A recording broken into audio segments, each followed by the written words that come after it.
Varicose veins తో బాధపడుతున్నారా? భారతదేశంలోనే బెస్ట్ ట్రీట్మెంట్ అందించే ఏకైక హాస్పిటల్ ఏవిస్. నమస్తే అమ్మా. నమస్తే అమ్మా.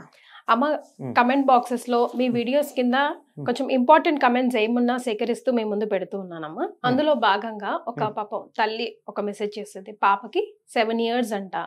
ముందుగానే చెస్ట్ కొంచెం బయటికి కనిపిస్తా ఉంది. అంటే ఈ మధ్య కాలంలో మనం చూస్తున్నాం కూడా చాలా ప్రీమెచ్యూర్ అయిపోతున్నారు ఆడపిల్లలకు.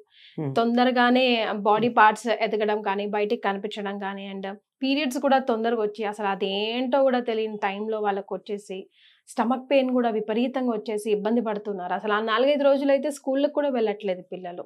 ఈ ఇబ్బందులు ఈ కాలంలో ఎందుకు వస్తున్నాయి అంటారు? దీనికి ఏమైనా పరిష్కార మార్గం ఉందంటారా? ఆ రోజుల్లో ఏం చేసేవారు? అమ్మా, ఈ మనకున్న ఈ పీరియడ్స్ అన్నవి ఏవైతే ఉందో సైకిల్ ఉంది, ఇదంతా కూడా హార్మోన్స్ మీద కదా ఆధారపడి ఉంటుంది. హార్మోనల్ డిస్టర్బెన్స్ బాగా ఉంటుంది కదా పిల్లలకి ఈ మధ్య. లేదు, హార్మోన్స్ ఎందుకు డిస్టర్బ్ అవుతాయి? ఒత్తిడి వల్ల అవుతాయి.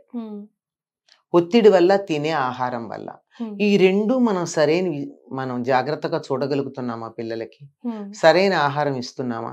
పిల్లలు బాగా లావుగా బొద్దుగా ఆరోగ్యంగా ఉండాలని అక్కర్లేనటువంటి అధికమైన ఆహారాన్ని ఇస్తున్నాం. దానివల్ల ఏమవుతుంది? ఎక్కువ ఆహారం ఇచ్చేటప్పటికి కొవ్వు పెరిగి, కొవ్వే కాదు, ఇప్పుడు చెస్ట్ పెరగడం అనేది కొవ్వు వల్ల మాత్రమే కాదు, అది కూడా మీరు పొరపాటు పడతారని మళ్ళీ క్లారిటీ ఇస్తున్నా. హార్మోన్స్ డిస్టర్బ్ అవుతున్నాయి. పిల్లల్ని ఒత్తిడి పెట్టకండి, చదివినంత చదువుతారు. ఆడుకోనియండి. ఆడుకొనిస్తున్నారా పిల్లల్ని? ఆడుకోకపోతే పిల్లలకి శరీరం కాయబారదు. కాయబారడం అంటే టోనప్ అవ్వడం. టోనప్ కాకుండా చబ్బీగా తయారవుతున్నారు. చబ్బీగా ఉండడం అన్నది ఆరోగ్యం కాదమ్మా. కాయబారడం, బోనీ బేబీ అని చెప్తారు ఇంగ్లీష్ వాళ్ళు కూడా. They don't want a chubby baby, they want a bony baby. కండ గట్టిగా ఉండాలి. కండ ఇలా మెత్తగా దూదిలాగా ఉండి ఇలా ముట్టుకుంటే ఎముక తగిలేటంత మెత్తగా ఉన్న శరీరంలో బలం ఏముంటుంది? కండ గట్టి పడాలి, టోనప్ అవ్వాలి. టోనప్ అవ్వాలంటే మనం పెట్టే ఫుడ్ వల్ల టోనింగ్ రాదు. లేదండి, మేమంతా ఇంట్లోనే టైంకి పాలు అవి టైంకి ఇస్తూ ఉన్నాము. అదే కదా వచ్చిన సమస్య. టైంకి పాలు ఇచ్చి బాదం పెట్టేస్తారు పిల్లలకి విపరీతంగా. విటమిన్ ఈ వాళ్ళకి అంత పొద్దునంత అవసరమా? అంత అవసరం లేదు. అది నేను అనేది. రెగ్యులర్ గా రోజు పెట్టేయాలా? తర్వాత అన్నిటికన్నా చాలా పెద్ద ప్రాబ్లం ఏంటంటే ఈ హార్మోన్ ఉన్నటువంటి ఫుడ్స్ బాగా పెడుతున్నాం. పాలు కూడా, ఆవు పాలని కాదు, పాలు ఈ మధ్య ఏమవుతున్నాయంటే ఆవులకి ఇవ్వట్లేదు కానీ ఎక్కువగా జెర్సీ ఆవులకి, దేశీ ఆవులకి ఇవ్వరు. జెర్సీ ఆవులకి, గేదెలకి కూడా పాలు బాగా ఉండాలని చెప్పి ఇంజక్షన్లు ఇస్తున్నారు. ఈస్ట్రోజన్ ఏదో అంటారు దాన్ని కదా. ఆ ఇంజక్షన్లు ఇస్తే ఏమవుతాయి? ఫిమేల్ హార్మోన్స్ తొందరగా యాక్టివేట్ అవుతాయి. ఫిమేల్ హార్మోన్స్ యాక్టివేట్ అయ్యాయంటే ఏమవుతాయి? మగపిల్లలకు కూడా మీరు గమనించినట్టయితే 11-12 ఏళ్ళు వచ్చే పిల్లలకి చెస్ట్ వస్తుంది. అవునమ్మా. 25 ఏళ్ళు వచ్చినా గడ్డాలు మీసాలు రావాల్సింది రావట్లేదు, అవసరమైన ఎందుకు? ఈస్ట్రోజన్ క్వాంటిటీ ఎక్కువ అవడం. సో పైగా పాలు వద్దనేటప్పటికి సోయా పెడుతున్నారు. సోయా మిల్క్, మేము వేగన్స్ అది అని. సోయా మిల్క్ లో ఉండేది ఈస్ట్రోజన్ కదా. మరి ఇలాంటి ఆహారం పెట్టి మా పిల్లలు ఇలా ఉన్నారంటే ఎట్లా కుదురుతుంది? కనుక హాయిగా మన పూర్వులు ఎటువంటి ఆహారం తీసుకున్నారో అటువంటి ఆహారం తీసుకోండి. పిల్లలు బలంగా ఉండాలంటే ఏం చెయ్యాలమ్మా? చక్కగా పప్పు, నెయ్యి, అన్నం పెట్టండి పిల్లలకి. చిన్నపిల్లలకి పెరుగు పెట్టచ్చు కూడా. పెద్దవాళ్ళు అయితే పెరుగేసుకోకూడదు కానీ పిల్లలకి పెరుగు పెట్టచ్చు పగటిపూట. హాయిగా పెరుగన్నం పెట్టండి. అన్ని రకాల పదార్థాలు పెట్టండి. అన్ని కూరలు, అన్ని పప్పులు అన్ని పెట్టండి. ప్రత్యేకంగా ఖరీదైనటువంటి డ్రై ఫ్రూట్స్ మాత్రమే పెట్టాలి. ఖరీదైన విదేశాల్లో ఉన్న పళ్ళు మాత్రమే పెట్టాలి. మంచి చిక్కటి పాలే అధికంగా ఇవ్వాలి. ఇవ్వద్దనంటల్లా, అధికంగా ఇవ్వకూడదు. ప్రతి దాన్ని పరిమితంగా ఇచ్చి వాళ్ళని ఆడుకోనివ్వాలి. శారీరక శ్రమ ఉండాలి. ఇంట్లో మేము జిమ్ముతో ఆడిస్తాము, మా ఇంట్లో ఏదో సైకిల్ పెట్టాము కాదు. ఆరు బయట మంచి గాలిలో, వెలుగులో, సూర్యరశ్మిలో వాళ్ళు చక్కగా తిరిగేట్టు చేయండి, సన్నపడతారు. నా ఉద్దేశం, మీరు ఈ ప్రశ్న అడిగినటువంటి వారి అమ్మాయి చాలా బొద్దుగా ఉండాలి. ముద్దు ముద్దుగా ఉండాలి.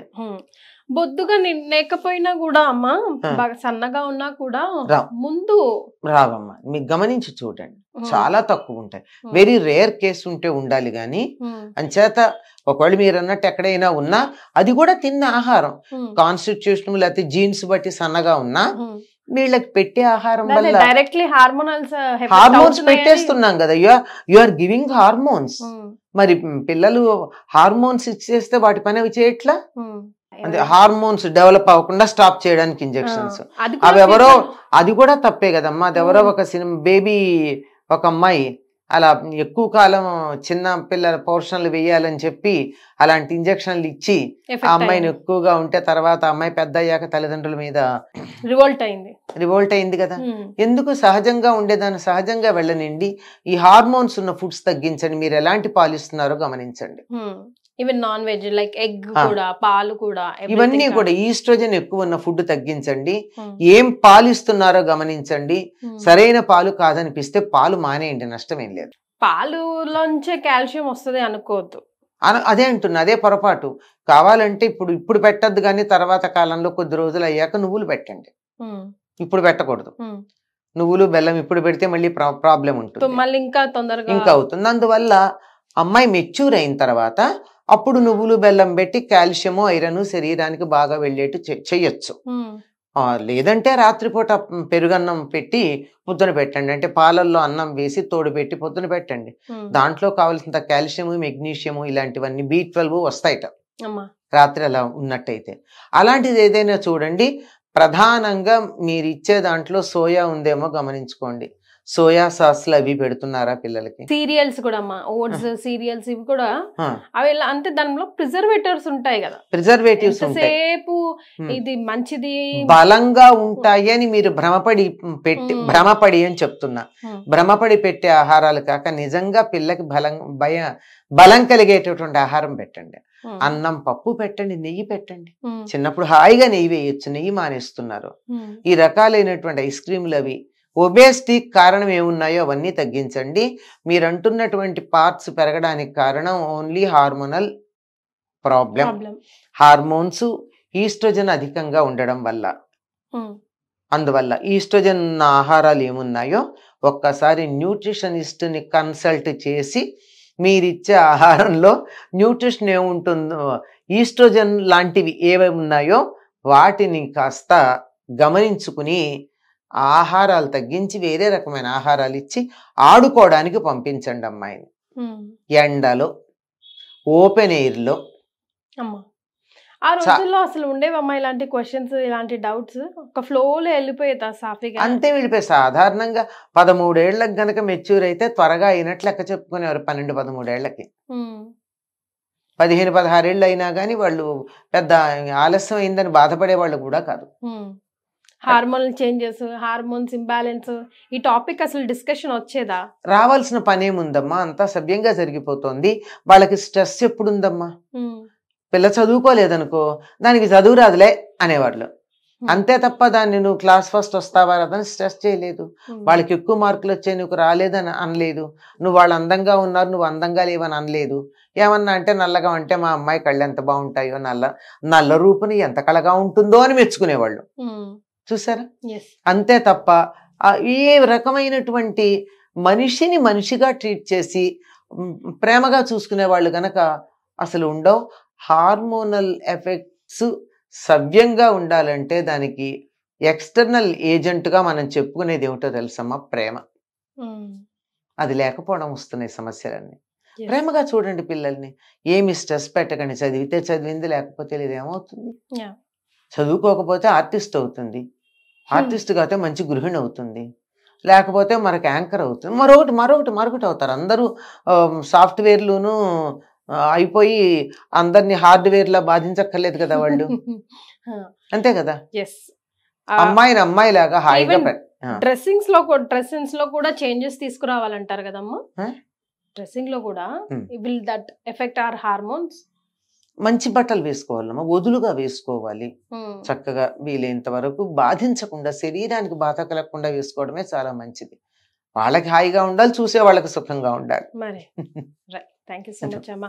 ఆవిడ ప్రశ్నకి సమాధానం అందించాం మనం అని అనుకున్నాం. కానీ డాక్టర్ దాకా వెళ్ళాలన్న ఆవిడ ఆలోచన అంత సరైంది కాదని నా వ్యక్తిగతమైన అభిప్రాయం.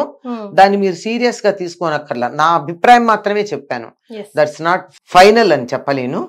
ఏదన్నా మరీ తీవ్రంగా ఉంటే వెళ్ళాలి తప్ప 10 సంవత్సరాల వరకు మెచ్యూర్ అయిందంటే అది పెద్ద నార్మల్ కింద లెక్క అవుతుంది ఈ మధ్య. బికాస్ ఆఫ్ ది అమ్మాయికి మెచ్యూర్ అవ్వలేదు కదా, రూపురేఖలోనే తేడా. అయితే 10 ఎందుకు అంటున్నారంటే ఈ సెల్ ఫోన్ లో అవి చూసి వాడు రకరకాలుగా యవ్వన స్థాయిలో ఉండవలసిన ఆలోచనలు వాళ్ళు ఫోనుల్లో చూసేటటువంటి పాటలు సీరియల్స్ ద్వారా వస్తున్నాయి. ఫోన్లోనే కాదు ఇంట్లో కూడా అవే ఉండేవి. అవన్నీ చూసినప్పుడు డెఫినెట్లీ హార్మోన్స్ లో మార్పు వస్తుంది కదా. మరి దాని నుంచి దూరంగా పెట్టగలుగుతున్నామా? ఇంట్లో వాళ్ళని ఏం చేస్తున్నాం? 24 గంటలు అటువంటివి ఇంట్లో కాకపోతే బయట చూస్తున్నామా? వీటన్నిటి ప్రభావాలు ఉన్నాయి, ఒక్కటని చెప్పడానికి లేదు. 10 ఏళ్లకి గనక అమ్మాయి మెచ్యూర్ అయిందంటే పెద్దగా బాధపడక్కర్లా, కొంచెం ముందైందని అనుకోవాలి. మరి 7 ఏళ్లకైతే మాత్రం కొంచెం ఆలోచించాల్సి ఉంటుంది అంతే. Right, thank you so much అమ్మా. నమస్తే.